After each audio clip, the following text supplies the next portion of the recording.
Good evening, everyone. The time is now 5:28, and we are broadcasting on all platforms. Alderman Hanauer, can I have you do a quick mic test? We're going to need to turn that one on, sir, that handheld. Turn the button on the side for me. It slides up to the top. It'll take about 3 seconds, and it'll turn green. Okay. It'll turn green. Sounds good.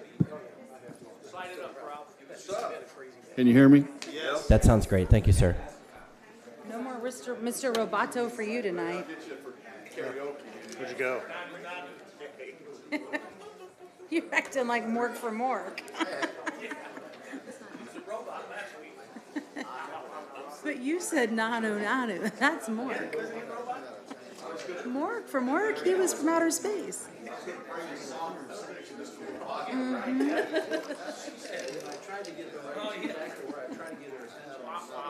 Why are you shaking your head?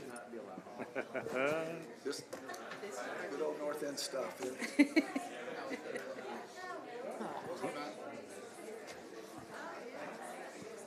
Having a rough day, Brandon. You having a rough day? You didn't call me. I did have an old Camaro. Until I sawed the mufflers off trying to put big mufflers on there, and I ruined it. Donlin says.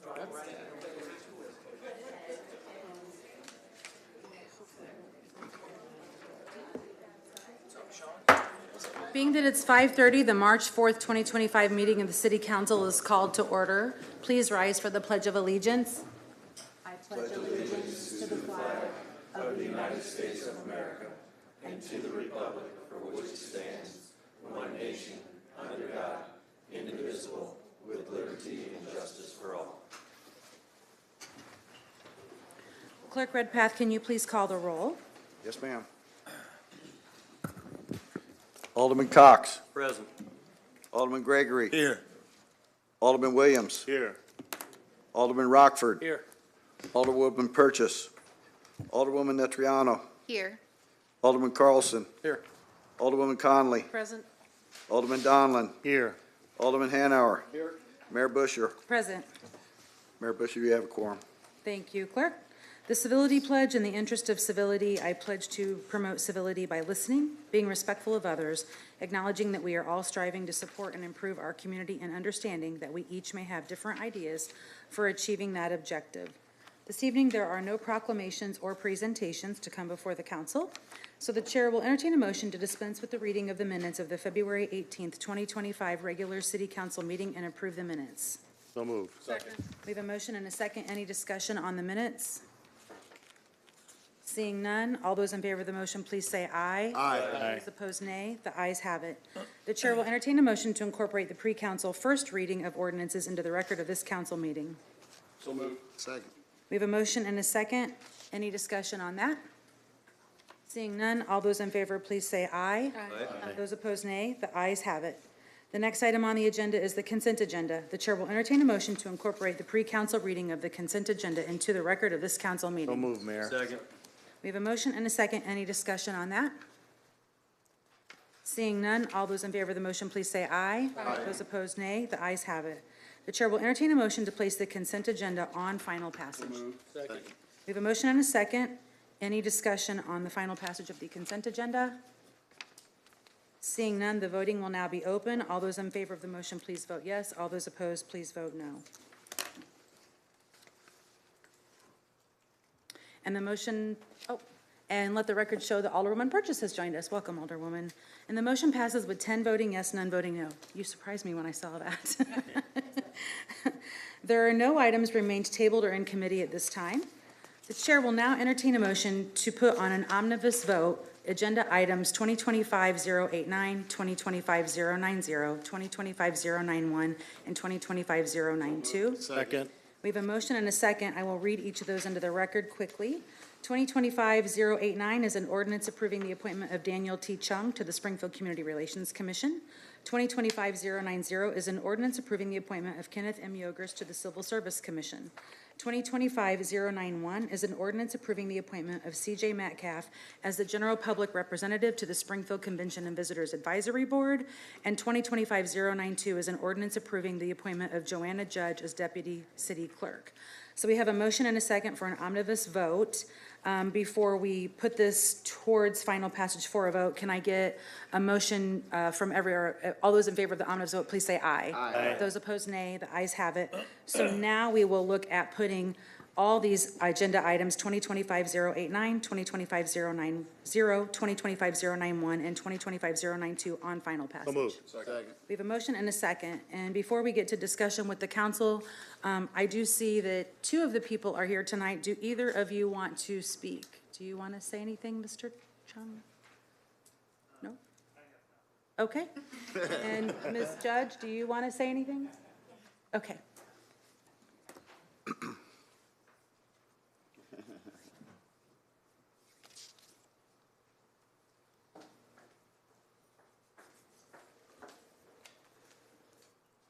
Hello. There you go. That's your first test. It's not plugged in. All right. First, I want to thank Misty, the mayor, city council, and Clerk Redpath for this opportunity. The last few months have been a little bit challenging, but as soon as Clerk Redpath was sworn in, he came in, established a chain of command, and what his expectations were for us, and listened to our concerns, and we've just been clerking ever since. So I've been with the city for 10 years, in the clerk's office for about 4, so I'm really thankful for this opportunity. Thank you. Yes, ma'am. Does any of the council members have any discussion for Joanne? I know you're very familiar with her, all of you, so. Congratulations, Joanna. All right, Well, we're thank gonna you. take a vote. Well Congrats. deserved. Yeah.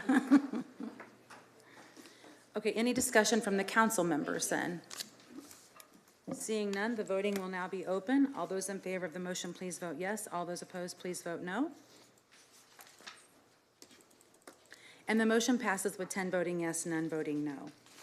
The next item on the agenda is item number 2025-115, an ordinance authorizing an intergovernmental agreement with the City of Springfield, Village of Sherman, and the Springfield Park District to revitalize Old Route 66 in preparation for the 100th year anniversary, and this is for emergency passage. Any discussion, or I'm sorry, can I get a motion? So moved. Second. And a second. Any discussion from the council on this item? I know Chief of Staff Disco called each of you to talk to you about emergency passage items individually, but does anyone have any questions? I see Director Dahl here, so. No? Okay. The voting will now be open. All those in favor of the motion, please vote yes. All those opposed, please vote no.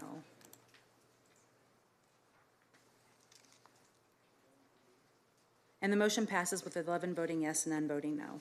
The next item on the agenda is 2025-116, an ordinance accepting and authorizing the execution of a grant between the City of Springfield and the State of Illinois Office of the State Fire Marshal in an amount not to exceed $23,801.62 for small equipment items for the Springfield Fire Department for emergency passage. Can I get a motion? We have a motion, we have a second? Second. We have a motion and a second. Any discussion on this item? I know Chief Canny is also here if any of you have any questions for him. Seeing none, the voting will now be open. All those in favor of the motion, please vote yes. All those opposed, please vote no. And the motion passes with 11 voting yes, none voting no. This time that concludes our agenda items. Is there any unfinished business to bring before the City Council from the members? Alderwoman Purchase. Thank you, Madam Mayor. I just want to say thank you to you. Thank you to Alderwoman Nutriano, and thank you to Director Amy for coming out to our first Taste of Black Springfield. It was exciting. It was a overwhelming amount of support. We didn't have no parking, like you said, and it was about, I think our clicker, about close to 500 people came through the door. So it felt like a big family reunion, and I just wanted to thank the whole city for coming out, and thank Roy and Sean too, for us working together to put this on, and we look forward to next year, and we're going to invite you all out again, our colleagues. And Director Harrison was there too. Oh, I'm sorry, Director Gwen. Yeah, I see he your was there hand. too. Yeah, Mr. Pritchard. as yep, well. and Planner Pritchard was there, yes. So let me not get in trouble. Thank everyone from the city that came out to support us, because it was a very good event and a nice turnout, and we're looking forward to doing more of these type of events. Very successful. Yes, Thank ma'am. you. You're welcome. Alderwoman Conley. Thank you, Mayor. And just real quick, if our legal counsel could give an update on the Ballyvon Apartments on Washington Street. As everyone knows, these have been, I'm going to go with hot mess is my polite words for the day today, and a situation that the neighborhood and the schools have been dealing with for a number of years, most recently around this asbestos violation. So I understand we have some progress on this case. Right, so just to refresh the city council, we had been pursuing administrative court cases when there was asbestos remediation being done in violation of state law. So then the state moved in to take over the case, and we weren't allowed to go on the premises anymore until the asbestos was abated. The owner has entered into a contract for asbestos abatement with M&O Environmental Company, so there will be individuals moving in and out as the asbestos is abated. This is still being overseen by the state, not the city. But once that's done, we can then go back to our inspection process and continue work through our administrative court. I have been meeting with the attorney for the owner to talk about the current status of our cases and how they want to move forward, because they still are intent on moving forward with rehabilitating the property. So we are in those discussions, but our enforcement action is still paused until asbestos is completed.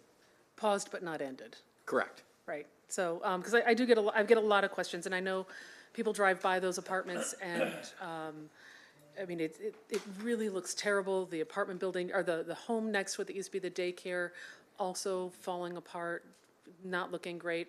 But because all of that is part of the one parcel, and that is one vote that we took on this council, was to allow them to combine the daycare with their property and the apartment, so they could have a little more parking space for those units. The neighbors have been very concerned when they found out there was an asbestos release, and I will reiterate again, despite, again, a lot of effort on our part, we have not gotten great information to be able to share back with the residents about how much was released, what the plans are for remediation, and I certainly hope that we can try to get some more of that information so we can get that factual information to the residents who are living right next door to where the asbestos was released. I'm not even quite sure what it came from. If it was, there's not a lot left in those buildings, so.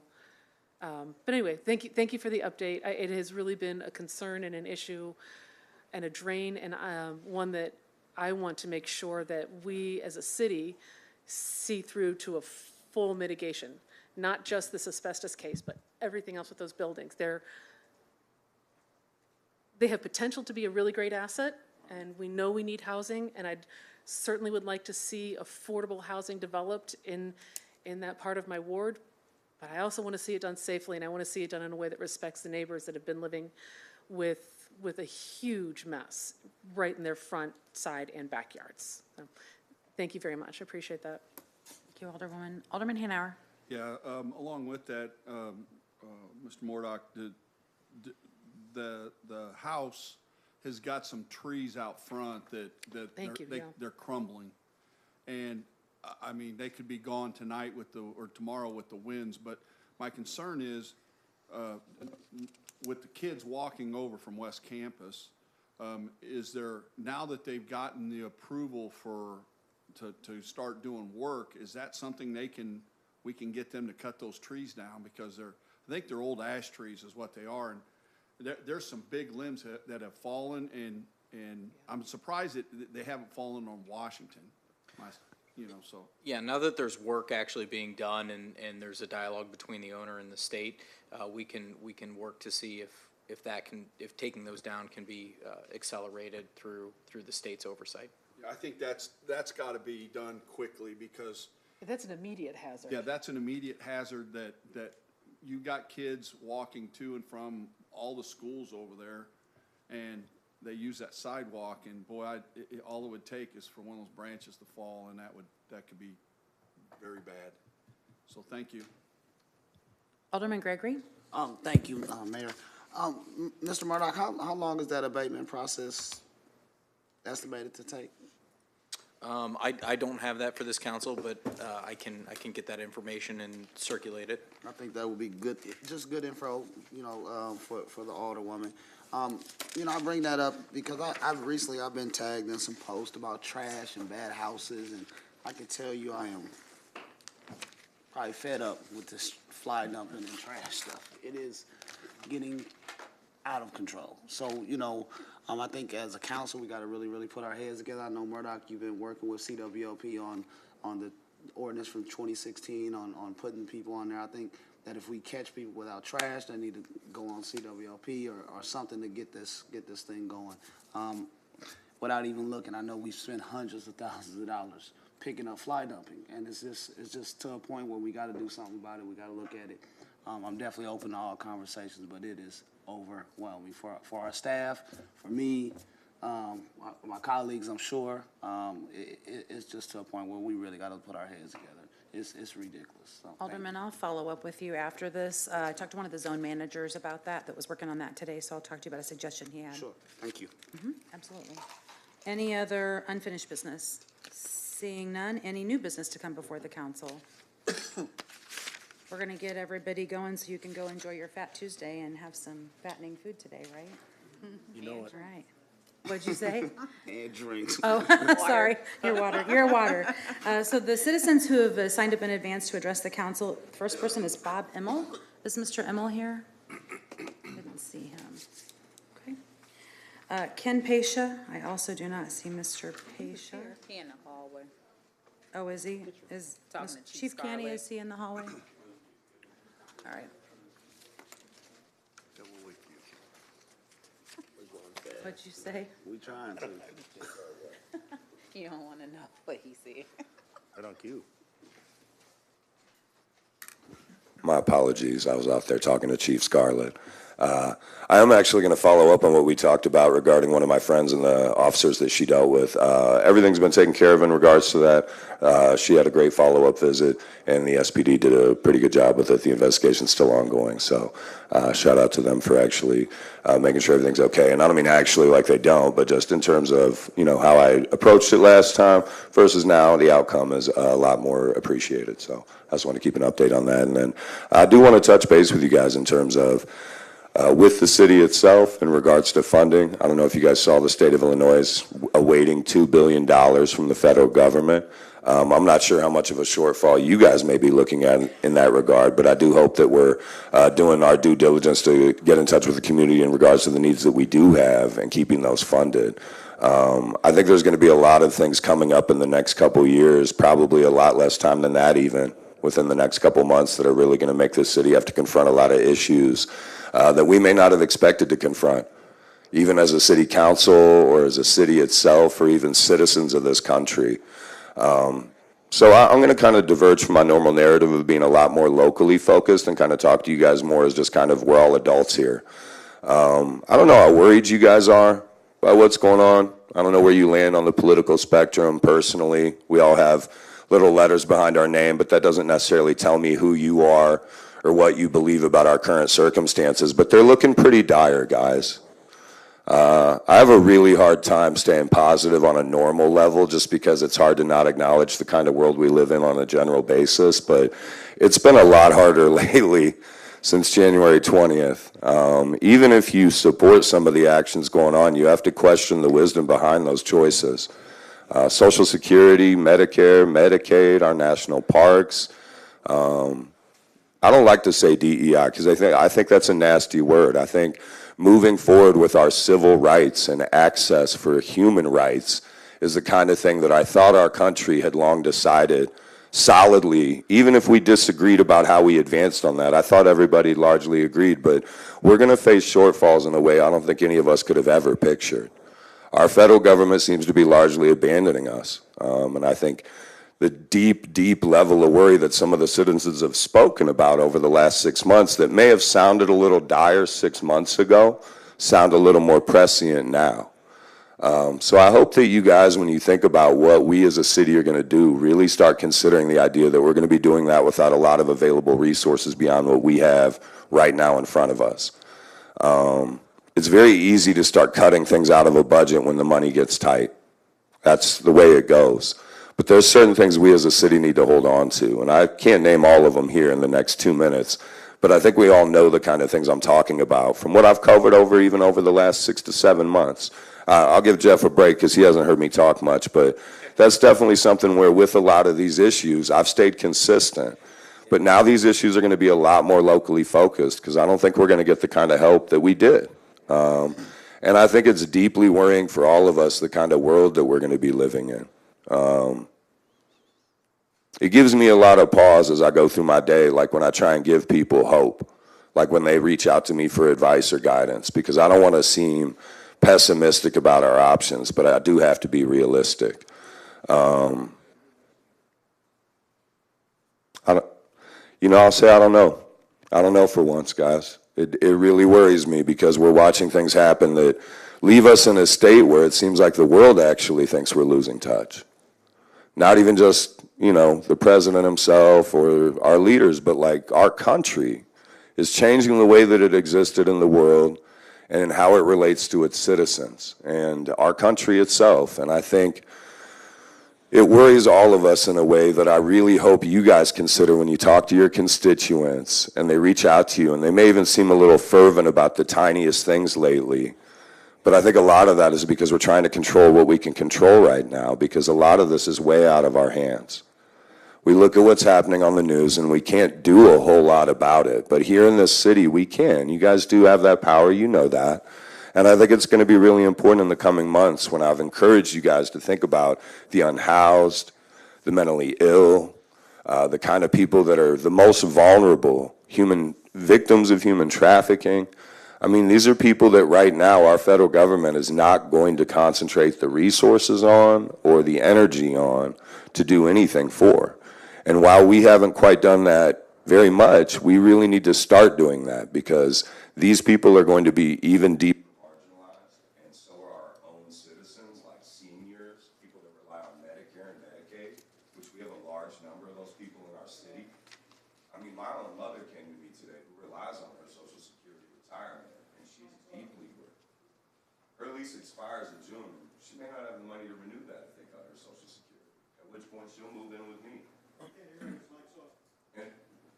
And I think that's the thing, guys, is I really encourage you to take your time when you're making plans, when you're considering ordinances, when you're thinking about what we're going to do with this money. Is people are going to be coming. Mr. Pasha, can you wrap up, please? Absolutely. Thank you, sir. With really deep concerns that are existential in a way that move beyond just local.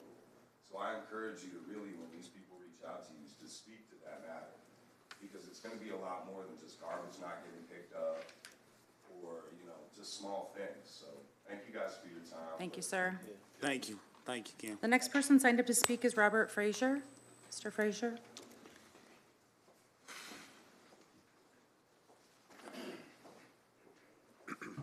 Good evening. Rainy day, we needed it. Really is helping some things. Let me go real quick. Got a lot to cover real quick. I feel like it's a rainy day. It's a purge, right? Same thing what all of us have gone through, or going through, similar to the day and times we live in right now. Not sure what's going to happen. Been there, done that. Been going through that for a long time.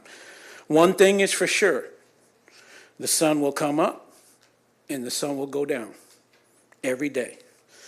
Without human beings, the face of this earth, nothing matters. I spoke to a medical care advocate recently, and that person's job is to make sure that people experience in a hospital setting is professional and pleasant as possible.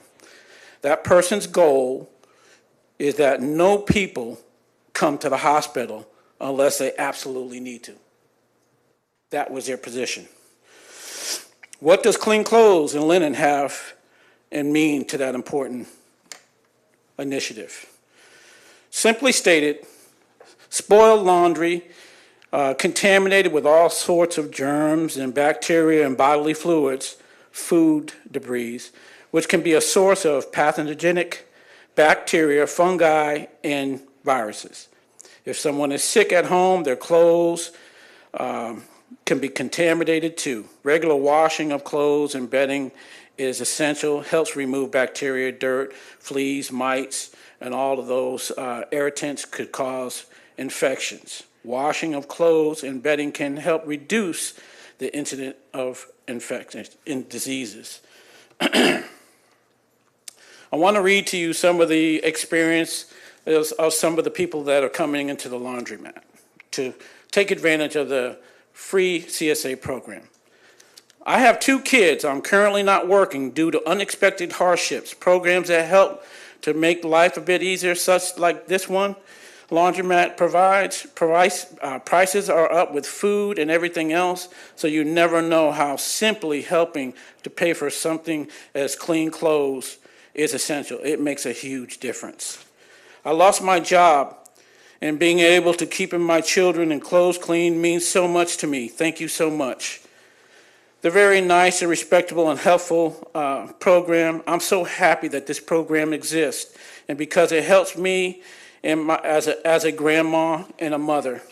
I think you've already improved the community with this program you have. You are doing an excellent job, and the community really appreciates your extra effort in such trying times.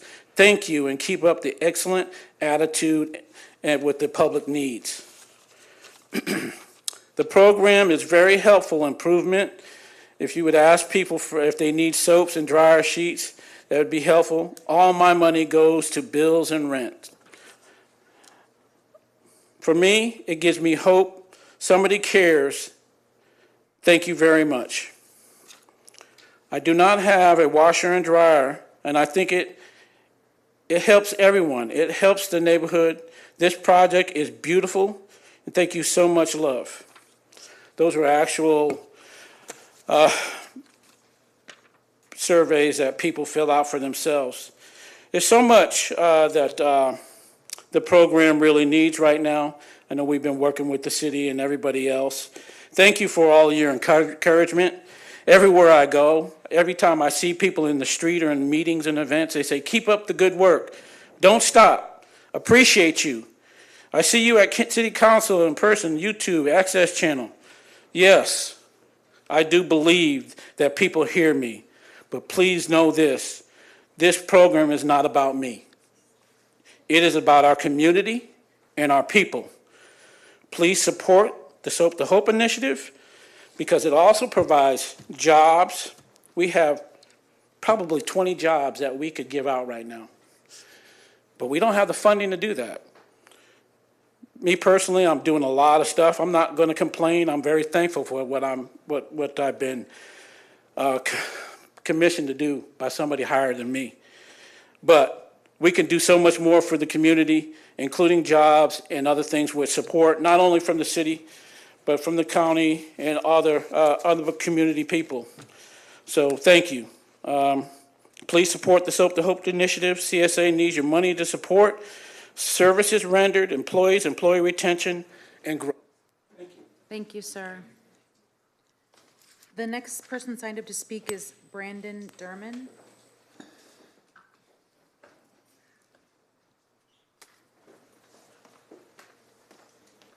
I have a handout for you. It's just what I'm going to read. Yeah, Joanna will come and pass them for you, sir.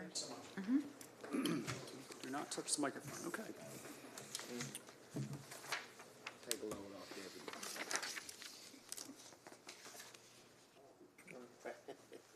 Yeah, you probably should. I'll just drop them.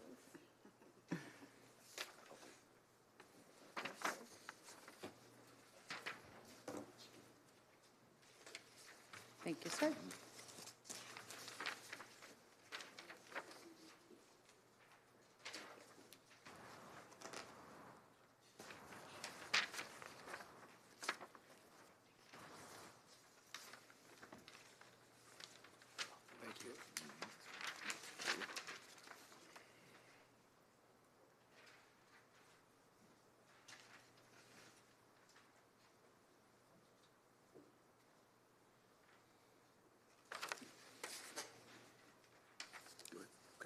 Good evening, everybody. My name is Brandon Derman, and I'm speaking tonight on behalf of the Coalition for Springfield's Utility Future. CWLP's Notice of Violations and Consent Order with the U.S. EPA for management of our coal ash ponds shows that our utility has been alarmingly far out of compliance with environmental laws. City Council must exercise stronger oversight of CWLP to protect citizens from the environmental and financial risks that go with noncompliance. A good integrated resource plan, which we've talked about before, is a valuable source of some of the information needed for successful oversight and accountability. The consent decree, which I hope you've seen, lists hundreds of violations showing mismanagement of the coal ash ponds. The 74% rate hike in water we just incurred shows what can happen when the council and our utility forego maintenance or compliance to keep current rates low. Details in the decree also suggest that if the coal ash ponds are closed using the cheapest solution, the council will be imposing similarly significant public health, legal, and financial risks on residents and future generations. It's a little technical. I'm going to give you some points here, though. Here are some examples from the Notice of Violations. Failure to have enough monitoring wells to be able to find groundwater contamination. Failure to test groundwater for all the possible contaminants commonly associated with that coal ash. Use of a well contaminated with CCR waste, which is coal combustion residuals, as a clean well for monitoring. So contaminated background wells can mask violations. Failure to respond according to the federal regulations when they detected a contaminant that exceeded the standards that are mandated in law. Finally, CWLP found arsenic contamination in almost every sampling event from May 2018 to January 2023. It detected 6 heavy metal contaminants in February 2020 at levels that require an owner-operator to prepare reports, provide notification, characterize the nature and extent of the release, prepare an assessment of corrective measures, hold a public meeting, and develop a remedy. But our utility did not take those measures. US EPA also found that our utility's 2016 plan for closing the coal ash ponds falls short of legal standards. For instance, the plan failed to adequately identify how the closure will, quote, control, minimize, or eliminate the post-closure infiltration of liquids into the waste and release of CCR to the ground or surface water. These are technical challenges in this approach that we're trying to take here. It failed, quote, to provide sufficient information to determine how free liquids will be eliminated. It also failed to demonstrate that wastes remaining in the closed ash pond will be stabilized sufficiently to support the final cover system. That's an engineering challenge. The compliance plan required of CWLP under the consent decree to address these failures runs over 30 paragraphs. The consent decree also has 4 attachments describing up to 60 more requirements necessary to fix the violations.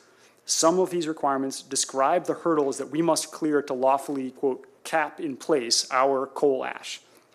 Those include how CWLP will determine after the final cover is in place that groundwater and other liquids have been removed, how it will demonstrate that the final cover system will not move, what engineering measures it will use to control the groundwater flow into the closed ash pond and releases of contaminated water out of the closed ash pond. CWLP has asserted that capping in place is sufficient and cheaper than removing the coal ash, but it hasn't confronted what could happen if we cap in place but are unable to demonstrate that the capped unit is successful by US EPA's criteria, these stringent criteria I've just mentioned. That would make removal of the coal ash the only solution, and ratepayers would effectively pay to close the units twice. We're sharing these details to make clear the alarming nature of our utilities' violations and the very serious financial impact that they could have on our city. This council bears the responsibility of overseeing CWLP like a board of directors. You have the fiduciary responsibility to ensure that our utility provides services in a fiscally and environmentally responsible manner. Citizens need council members to understand the legal and financial risks of CWLP's proposed plans, including the potential costs of compliance or noncompliance. A comprehensive, rigorous, and unbiased IRP can provide cost-benefit analysis of each energy option, including the long-run costs of environmental compliance, and we believe you need that to oversee CWLP responsibly. Thank you. Thank you, sir. Alderman Williams? Yes, corporate counsel, I guess, or Doug, if he's here. I need a copy of the decree. I don't, who's responsible to give me a copy of that decree? I can get you one. I appreciate it. Thank you. Thank you, Alderman. The next person signed up to speak is Ann Logue.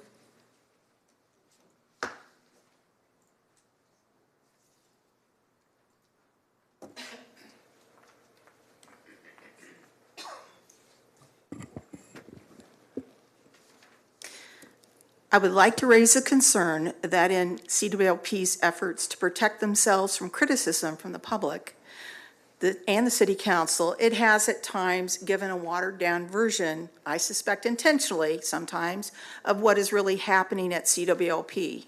Transparency and trust is a critical issue since our public utility directly impacts us both financially and environmentally. At the recent budget hearing, I believe it was last week, when asked about including funding for compliance with the EPA consent decree, Doug Brown said we would have been complying if U.S. EPA had just told us 6 years ago. If the regulations are already in place, a policy of waiting until they are forced to comply with regulations is very troubling. If someone is caught speeding, they certainly wouldn't say, "Why didn't you catch me sooner?" The citizens and the City Council need transparency from the leadership at CWLP so we can make decisions on a complete picture, not just a piecemeal portrait. If CWLP